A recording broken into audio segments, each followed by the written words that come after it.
Bharat channel से के शर्मा की राम राम। आज का मेरा विषय है कि बुलडोजर में राजनीति क्यों।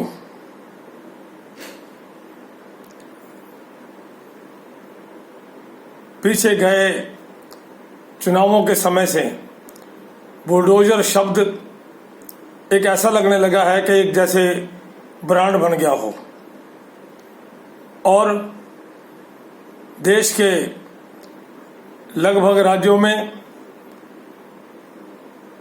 बुलडोजर के माध्यम से अतिक्रमण को हटाया जा रहा है। और ये भी हम सब जानते हैं कि हमारे देश में गंदी दलगत राजनीति के कारण जिसने भी सरकारी जमीन पर कब्जा किया और राजनीतिक सहारा लेकर के उसको किसी ने भी वहां से कब्जा वापस लेने की कोशिश नहीं की। न जाने सरकारी जमीन कितनी बड़ी संख्या में है जो कि भूमाफियाओं ने देश के सभी राज्यों में चाहे किसी की भी सरकार हो उस पर कब्जा किया हुआ है। भले ही ये शुरुआत उत्तर प्रदेश से अधिक हुई कि जितने भूमाफिया हैं उनकी बुलडोजर के माध्यम से उस अतिक्रमण को हटाया गया, क्योंकि पिछली सरकारों ने वोट की राजनीति के चलते उनको शय दी। ये हमारे देश का दुर्भाग्य है कि मात्र यूपी ही नहीं देश के और राज्यों में भी ऐसा हुआ। अब प्रश्न ये है, मान लो अतिक्रमण हुआ और पिछली सरकारों ने उस अतिक्रमण को हटाने की कोशिश नहीं की, लेकिन आज जब देश के लगभग सभी राज्यों में अतिक्रमण को हटाने की पुरजोर कोशिश हो रही है ताकि सरकारी जमीनें उन भूमाफियाओं से छुड़वाई जा सकें। मैं खाली भूमाफिया ही नहीं कहता, लेकिन हमारे देश में ऐसे बहुत लोग हैं जो अपनी दुकान मकान बनाते वक्त वो सरकार की भूमि को भी बीच में ले लेते हैं।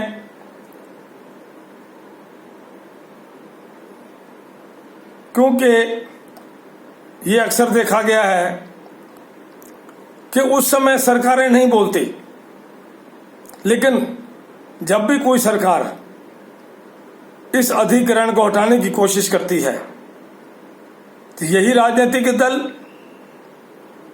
जिन्होंने शायद दे करके अतिक्रमण के खिलाफ कदम नहीं उठाया, यही राजनीतिक दल आकर के उस विषय को बुलडोजर से अतिक्रमण हटाने के विषय को राजनीतिक रंग दिया जा रहा है। यहाँ के दुर्भाग्य का विषय ये है कि देश के बहुत स्थानों पर हो रहा है, लेकिन अभी अगर हम आजकल देखें कि दिल्ली में चाहे वो शाहीन बाग हो, चाहे वो जहांगीर का एरिया हो, जब अतिक्रमण हटाने लगे तो वहां पर इस राजनीति के साथ साथ धर्म को भी घसीट लाए। ये हमारे देश का दुर्भाग्य है कि इसमें धर्म कहां से आ गया। अभी आजकल जो शाहीन बाग में हो रहा है, जब अतिक्रमण हटाने के लिए गए तो बहुत से लोगों ने अपना आप ही अतिक्रमण को हटा दिया, लेकिन जो नहीं हटाया उसके लिए फिर आज ये कार्रवाई होने लगी। तो वहाँ विषय जो है वो हिंदू मुस्लिम का बना दिया गया। ये बहुत ही दुर्भाग्यपूर्ण बात है, जबकि वैसे तो सुप्रीम कोर्ट ने बहुत बार फैसला दिया है, लेकिन 2019 के अंदर न्यायाधीश चीफ जस्टिस DN मित्तल और हरिशंकर जी ने ये फैसला दिया था कि सरकारी जमीन पर कोई भी अगर अतिक्रमण करता है तो सरकार कभी भी किसी समय भी उस अतिक्रमण को हटा सकती है। लेकिन इसके बावजूद भी मैं ये नहीं कहता एक ही स्टेट की बात है, हर स्टेट के अंदर चाहे वो बड़ा पहलू हो छोटा पहलू हो, जगहों का अतिक्रमण किया जाता है और वोट की राजनीति की वजह से उस समय की सरकार उसको जानबूझकर बर्दाश्त करती है। आप सोचिए कि हम अपने घर के आगे अगर किसी की कार खड़ी हो, कुछ समय के लिए भी हम उस कार को भी बर्दाश्त नहीं कर पाते, क्योंकि वो हमारे घर के आगे है, हालांकि वो गली हमारी नहीं है। सोचिए, जब सरकार की जमीन के ऊपर भूमाफिया अपनी बिल्डिंगें खड़ी कर लेता है और उसके बाद जब सरकार उसको हटाने के लिए कदम उठाती है तो राजनीतिक पार्टियां उसे तरह तरह के रंग दे करके उसकी आलोचना करती हैं, बुलडोजर के आगे लेट करके ड्रामेबाजी करती हैं। आप सोचिए कि हमारा देश किस ओर जा रहा है, हम क्या कर रहे हैं। क्या इस देश में अगर जिसकी ताकत होगी वो अतिक्रमण कर लेगा? अगर इस तरह राजनीतिक पार्टियां अतिक्रमण हटाने के खिलाफ बोलती रही तो आने वाले समय में जब वो सत्ताधारी होंगे तब वो क्या करेंगे? ये बहुत ही दुर्भाग्यपूर्ण बात है। आप सोचिए, एक आम आदमी बैंक से लोन लेकर अपनी तनख्वाह में से थोड़े थोड़े पैसे जमा करके किस प्रकार वो अपने मकान को खड़ा करता है और डरता है कि 1 इंच भी कहीं सरकारी जमीन का मेरे मकान में ना आ जाए, और किस प्रकार वो मेहनत से अपना मकान बनाता है अपने ही प्लाट के अंदर। क्या उनके साथ अन्याय नहीं? जो लोग टैक्स देते हैं और वो ईमानदारी से सरकार का सहयोग करके टैक्स दे करके विकास कार्यों के लिए जो जमा पूंजी है उसमें अपना सहयोग देते हैं, और एक तरफ भूमाफिया या जिनकी चलती है वो जमीनों पे कब्जा कर लेते हैं, क्या ये आम लोगों के साथ अन्याय नहीं? एक तरफ हम कहते हैं सरकार कुछ नहीं करती, लेकिन जब सरकार कुछ करने लगती है तो हमारे देश के लोगों की नेचर है कि सुनी सुनाई बात पर भी और वैसे भी आलोचना करने से पीछे नहीं हटता। क्या ये जायज है?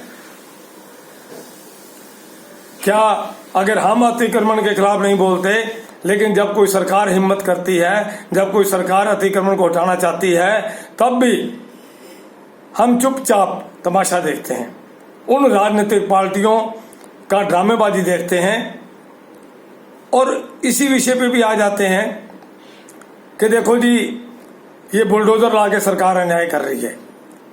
मैं मानता हूं सरकार की एक गलती है, चाहे कोई भी सरकार रही हो, कि जिस समय वो अतिक्रमण कर रहे थे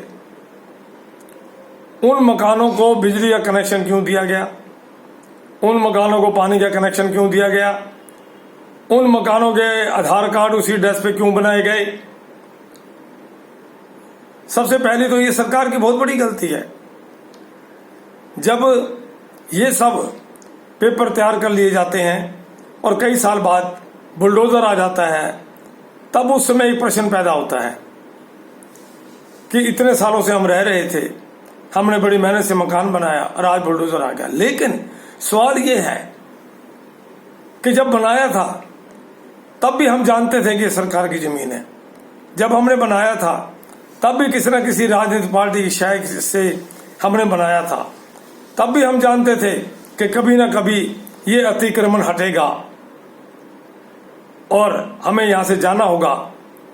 लेकिन उस समय हम बात आई चलाई कर देते हैं, लेकिन जब सरकार अतिक्रमण हटाने के लिए आती है उसके बाद फिर हम शोर मचाते हैं। मेरे देश के सभी नागरिकों का कम से कम ये फर्ज बन जाता है कि भाई हमें ये तो सोचना होगा कि हमारा देश किस तरफ जा रहा है। उन्हीं राजनीतिक पार्टियों को मैं बार बार पहले कई बार कह चुका हूं, जो लोग गलत नीतियां चलती हैं, पार्टियां दलगत राजनीति के लिए, वोट के लिए, उन्हें नकारिए। कम से कम आम आदमी को तो इंसाफ मिले, क्योंकि आज वोटों के लिए पार्टियां कुछ भी कर सकती हैं। और एक दुखदाई विषय है कि हमारा देश तो ऐसा है जो दुनिया में कहीं नहीं है।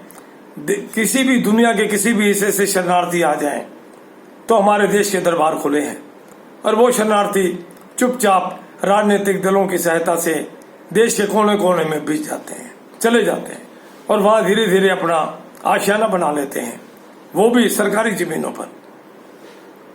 उस समय हमारी सरकार सो रही होती है और हम मानवता के आधार के ऊपर हमारे देश की छवि ऐसी है कि कोई भी शरणार्थी आए तो भारत उसका स्वागत करता है, उसे स्वीकार करता है। लेकिन वो कुछ समय के लिए होता है, लेकिन ऐसा हो नहीं पाता।